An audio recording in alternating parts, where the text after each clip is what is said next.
All right, I think we are live. This is Coach Jen with Take Your Life Back with Grit and Grace. And I am Coach Leanne with Grit and Grace. Oh, yes. You are in a minute. An episode of Take Your Life Back with Grit and Grace. You have Take Your Life Back with Coach Jen. And then we've also got Coach Leanne with Grit and Grace. Let's just combine them all together. Sounds good to me. It is all together. See, this is what happens when you fail to prep and plan. What a great topic. Let's talk about that tonight.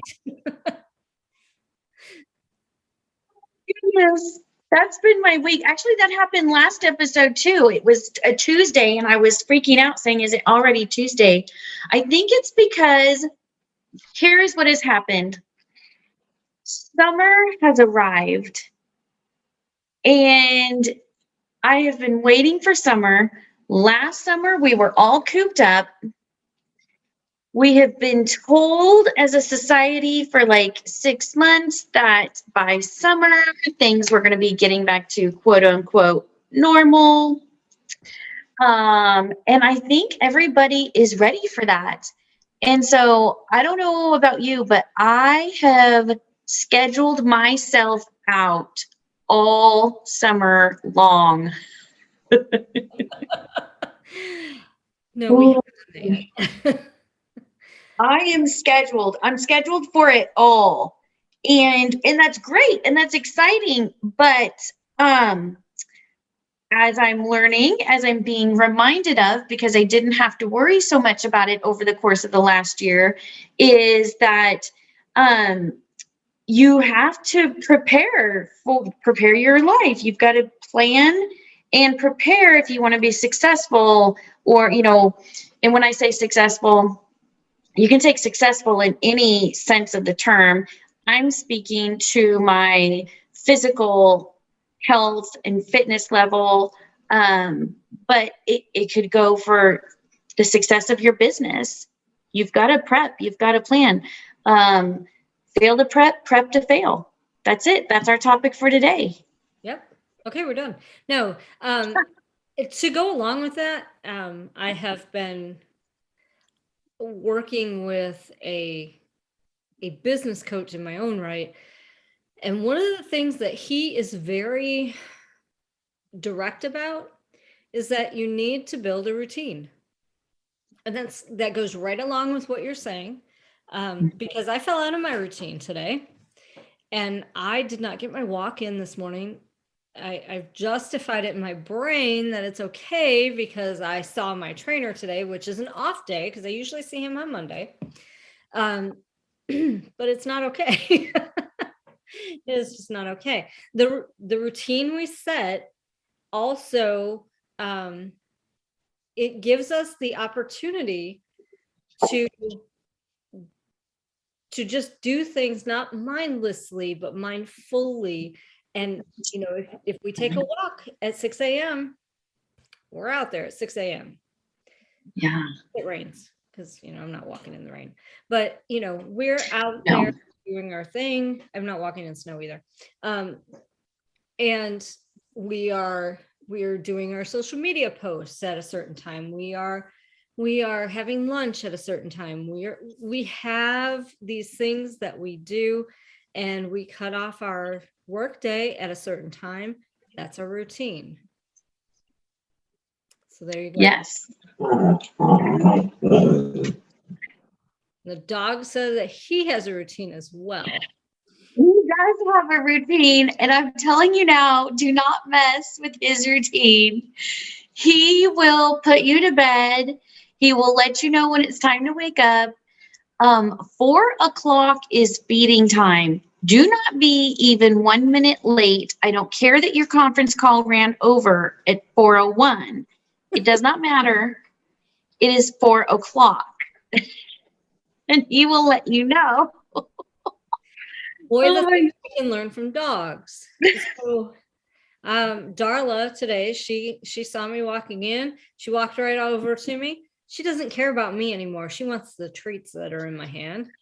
I gave her a treat. She left my hand this time because, usually she tries to eat my hand off. And then she just sniffed. She sniffed all around where I was. And usually she'll follow me to her bed, which is next to the elliptical. And she's fallen out of that routine. So I'm pretty sure that I'm going to have to start laying off the treats for a while because she doesn't listen. But dogs are great routiners. Cats can be routiners, but dogs are definitely great routiners. Yes, it's yeah. And routine is humans need routine, right? Like we need that structure. We thrive in that structure. I think that was what hit all of us so hard in 2020 was like we woke up one day and the structure was gone. The routine was gone. And for so many people that got out of what they knew as their routine at that point have had to figure out what a new routine looks like. And some people did it very well, did it very quickly. Some have struggled. Some are still struggling. It's been 18 months or has been 18, pretty darn close, pretty close. And some people are still struggling. There's times I still struggle as well because I'll excuse it away and be like, well, I don't have to get up at 6. I'm going from my bedroom to my home office. Like, but the truth is that getting up and having that morning routine, and I don't know, have you listened to or read the book, The Miracle Morning? No, but apparently I do a lot of what's in it. Yes, you do, actually. You really do. That's a great, I listened to it. I have not implemented Miracle Morning.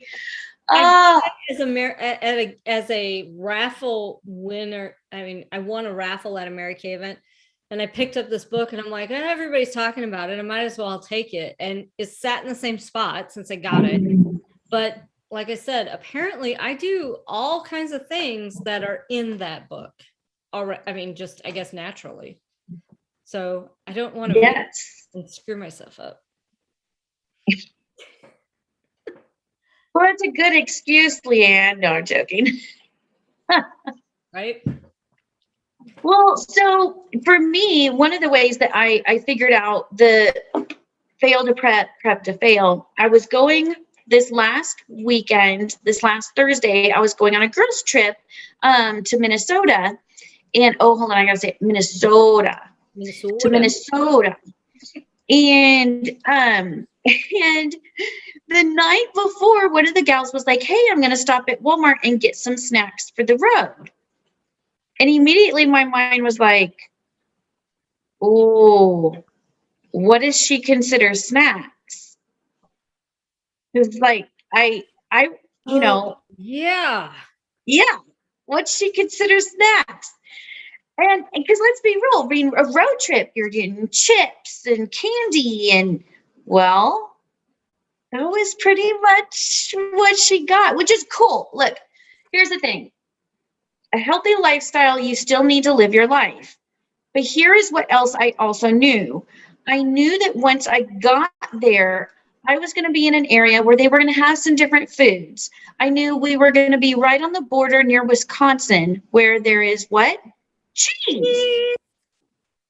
Yeah. And I'm going to want to try all the cheese, and I'm going to want to do all the things, and I'm going to want to live all the experiences of the culture of, what is the popular foods for the area. I knew that Wisconsin was known for a bunch of their breweries, and I'm a craft beer person. I love trying them. So I knew I was going to want to partake in all these things. And I'm thinking, okay, my healthy lifestyle is really 80-20, right? I want to eat those healthier things 80% of the time, and 20% I can enjoy life. Well, if I'm eating chips and candy for the 10-hour drive, I'm not leaving myself any room to enjoy the finer things once I get there. Mm-hmm. So I knew immediately, after she said, okay, well, here's what I got. I got a bunch of chips. I got some Twizzlers, some Skittles, and I don't know, something else. And I was like, oh, and then like a trail mix. I didn't know what kind of trail mix, but I also know that the trail mix that a lot of people like are the ones that have like the M&Ms or, the dried fruit, things that tend to be high in sugar. Yeah. So I was like, okay, the only person that can do anything about this is me. You're absolutely right. So then I set out to that night. I prepared what my snacks were going to be. I had some apples in the fridge. I portioned out some almond butter that I could eat with those apples. I had, what else did I took something else? Oh, then I had some cashews and almonds. And so I separated those out into proper portions. I grabbed a couple protein bars, some protein powder if I wanted to make a shake. It's not Smart Pop. There's another this 100-calorie popcorn that my son likes. But I knew if I was going to be in a car with other girls who were snacking on chips, I was going to want something crunchy. I was going to want to enjoy the same environment, but with a different option. So I took that option. And so, yeah, I created myself like some snack bags, and I have this little cutting board that's just, the size of a half a sheet of paper. Yep. And then I had my apple slicer. And so I just packed those in the bag with me. And I was like, I'll just cut up my apple in the car. That's no big deal. And so the point is that I packed all these snacks because I knew that if I did not prepare for what I was going to want, whether it was in the car ride or even snacks back at the hotel, since I was gone for 4 days, that I didn't want to go on. I didn't want two things. I didn't want to go on the trip and end up feeling really bloated and gross because I had eaten just total crap for all 4 days. I also knew that I didn't want to walk away feeling guilty about I could have made better choices.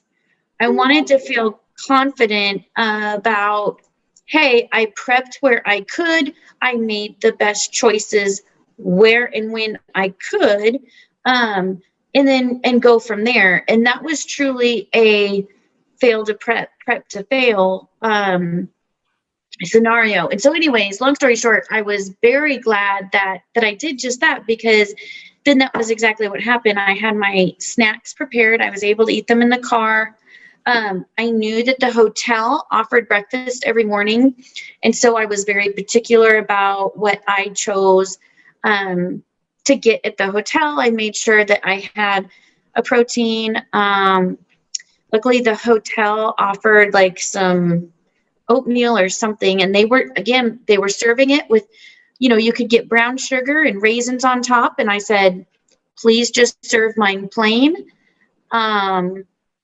And then, yeah, so I made those choices wherever I could, so that later in the afternoon, when we found a place that we wanted to try that had some foods I wanted to splurge on, I knew I could, and I was perfectly fine. And I really enjoyed myself the whole time. So that could have gone a very different route. Had I not fully prepared. And so I don't weigh myself every day, but I do get on the scale on Mondays. I do a weigh-in. And I was down 2 pounds on Monday when I got back from vacation. So I was like, I must have made some decent choices. Now, albeit that, 2 pounds, since I've been maintaining my weight, that's really nothing. It can fluctuate between 2 to 7 pounds. I fluctuate. But the point being, I didn't come home extremely bloated and gross and feeling crummy. I came home and I felt great, tired, but great. Bloated and gross was how I felt coming home after 2 weeks on the road. And I'll be honest. And it wasn't, nah, I just pigged out. I was going to say, oh no, I made good food choices. Some occasions I did, mostly I didn't. And I'm paying for it now. Because now I am seeing the error of my ways. And I look at it this way. It is small movements. I have been, my husband hates it when I say this, but I have been a food addict most of my life. And I use food as comfort. I use food as joy. I celebrate. Yes. People are dying and I eat, I eat. That's what I do. I eat when I'm bored. I eat when I'm happy. I eat with the whole thing. And so now I'm trying to rewire 40 years of basically food abuse. Mm-hmm. And fortunately, my trainer understands that at a very, very primal level. And he and I were talking about it today, and we were trying to brainstorm. He was looking at my food log and he's like, this is terrible. And then he looked at it again. He said, it's not terrible. He's like, you did 3 days out of the week that were fantastic. I said, right. Okay, what about the other 60%? And then he looked at it again and he said, no, it was more like 4 days were really good and 3 were just really terrible. I said, okay, now I've prepared, I've planned to succeed in the morning. I have either coffee or tea. I have a shake with spinach and blueberry, some type of berries, blueberries, raspberries, whatever. Chia, protein, and a plant milk. And that is my breakfast. And it is fantastic. And my lunch is really good. It's usually brown rice and grilled chicken and vegetables, leftover vegetables, fresh vegetables, whatever, but just scooped up on top of that bowl. I mean, you'd look at that thing and go, how does she eat it? And I'm like, watch me, one bite at a time. But then I get busy in the afternoon and I miss, I call it feeding time. I miss when I eat next. So when I'm supposed to eat at 4:00, much like your dog, I'm supposed to eat at 4:00 and I don't because I'm busy. I'm in a meeting. Something is going on. I can't break from whatever I'm doing. Or I look up and I'm like, oh my God, it's 4:45, much like today. And so I grab whatever because I'm hungry. And then dinner comes. And sometimes my husband says, let's get a pizza. And I'm like, yeah, let's get a pizza.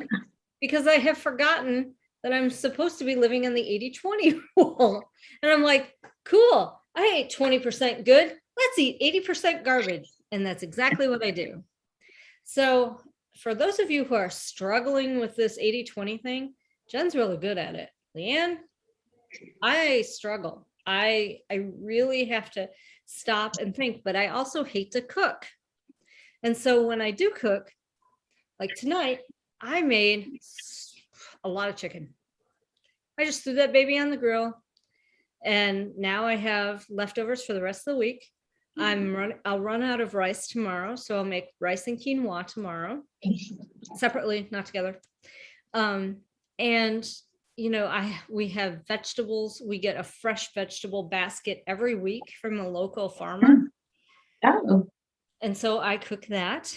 It's just a matter of really, really getting your ducks in a row and everything organized. And you've heard Jen talk about how she cooks a bunch of sweet potatoes and she really preps. Not that there's anything necessarily in mind for a dinner, but all the elements are there so she can just pull it. Right. And I do that for lunch. I don't do that for dinner. I must need to start doing that for dinner. Yeah. Well, in the snacks, I know when I first started, I mean, yes, it was a little pricier for me to buy a veggie tray or buy a fruit tray or buy prepackaged nuts or whatever. It is more expensive, but it meant that I didn't have to prep it myself. It's already planed, cut, ready to go. I literally could just open it and start munching on something, sadly, mindlessly, because it's a process that you're going through, right? You're not going to wake up tomorrow and go, I know how to no longer be a food addict. I now know how to eat mindfully. That doesn't just happen. It's practice. So if you know that there's certain times of day in which you do mindlessly eat, or you tend to go too long of a period without eating to where you're going to just scavenge hunt for something, plan for those. Plan for those times. They are going to happen. So if you've already got a plan in place of I know when this is going to happen, then you can do that, and that'll hold you over to the next place. And eventually you get to where you figure out that you don't need to plan for it, but it's a process. I mean, so obviously you figured out, okay, I've got my morning routine. It is solid. Mm-hmm. So now you've got to figure out, now how do I create an afternoon routine? Yes. And I'm getting there. And, just sitting here listening to you, I'm thinking, well, I have this giant, y'all can't see it. I have this giant bookcase over here. I can make room and store nuts on it. Mm-hmm. Other non-perishables that won't, attract like fruit flies or whatever. So I don't have to go into the kitchen. And all I have to do is stand up and turn around, and there it is. Boom. Yeah. Also, what I've learned from our awesome friend Havilah is that you plan your proteins every night. You just keep them consistent, which I do. The problem, the issue, whatever that I have, is that I don't have my 4 recipes down for each type of protein. So like, Okay. we always have salmon on Thursdays. I'll throw the salmon in the air fryer, which is delicious. But what I've learned that I really love with salmon is asparagus. I don't know why. And you can't get fresh asparagus all year round. Frozen and canned is disgusting. That stuff needs to be fresh. So I need to find some alternatives just to go and have with that. And that's part of the planning process that I'm just not good at yet. Yeah. Fish is new to me. And so by eating the salmon, first of all, that has opened up my world to another protein source. I'm trying to get beef to be as little as possible, because before I went on vacation, before Memorial Day, beef was starting to make my stomach upset, which is a natural process when you stop eating it. Yeah. And so what did I do on vacation? Hamburgers. Did I have steak? No, but I had beef barbecue. I had brisket because, Texas. Mm-hmm. And then we came back and we've had beef, and I'm like, yeah. Now I get it. My husband gets really tired of the ground chicken and the ground turkey, but he also Yeah. Well, and I think 80/20 can also just look, I think people freak out a little bit when I talk so much about meal prep. But of course, I talk about it so much. And when I say meal prep, I'm not saying that you have to have every single solitary thing prepped perfectly. But I speak to it so much because when you aren't going through this journey, learning and teaching yourself to start viewing food as fuel instead of joy or sadness or stress relief or whatever you view it as currently, and doing that mind shift to viewing it as fuel. It's a process and it takes time.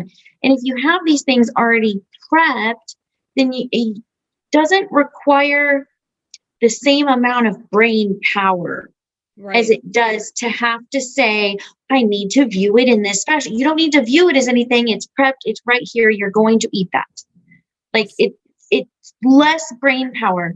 But the 80-20 can be as simple as, so on one of the days on my vacation, I got up and I had breakfast at the hotel, and I had I think I had some eggs, sausage, and then some oatmeal. And then I had coffee.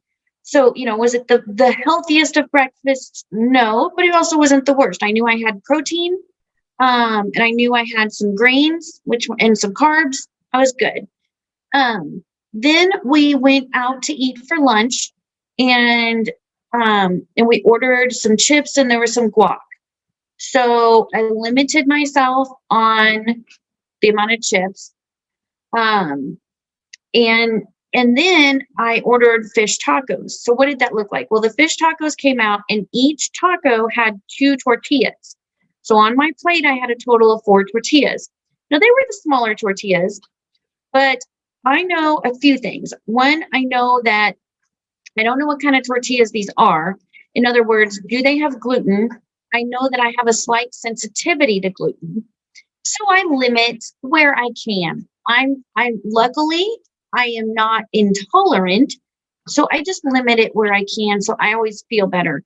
But I didn't know if they had gluten. I figured based on the size, each tortilla was probably 100 calories.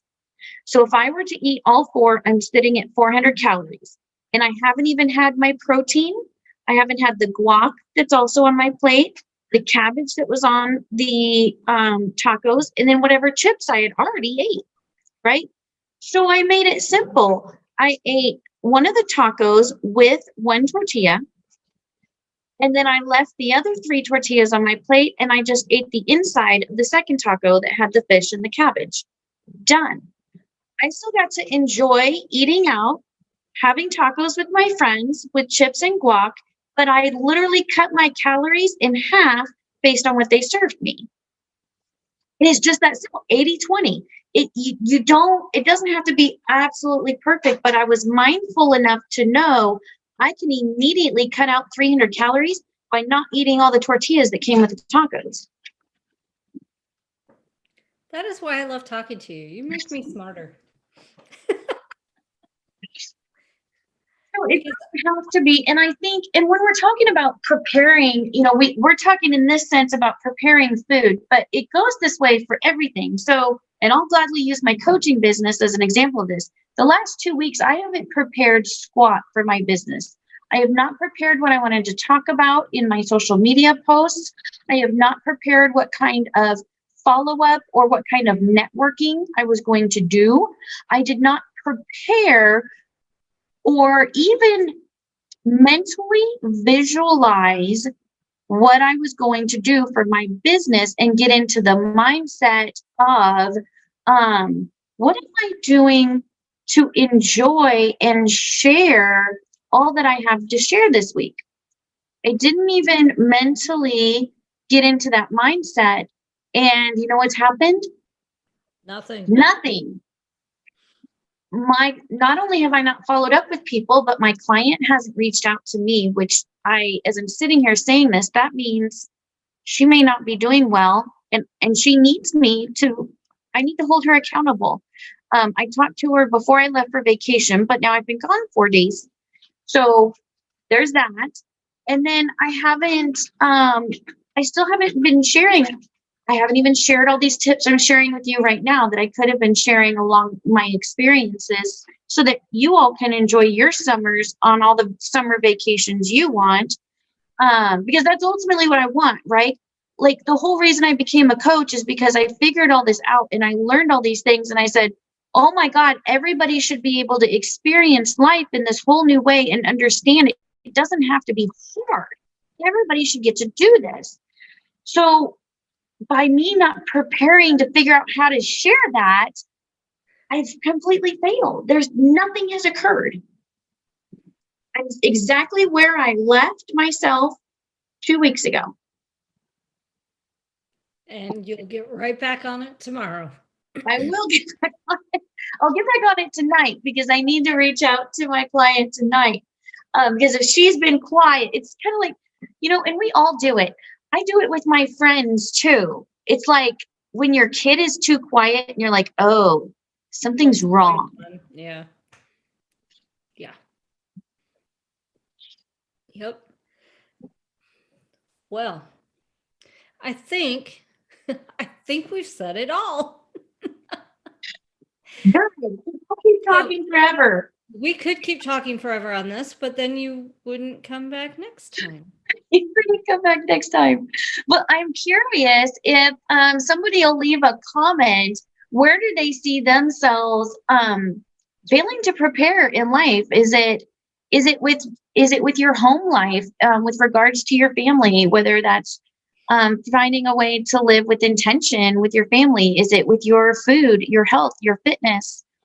Is it with your business? Do you have a coaching business that you also just haven't shared the way you'd like to prepare and share?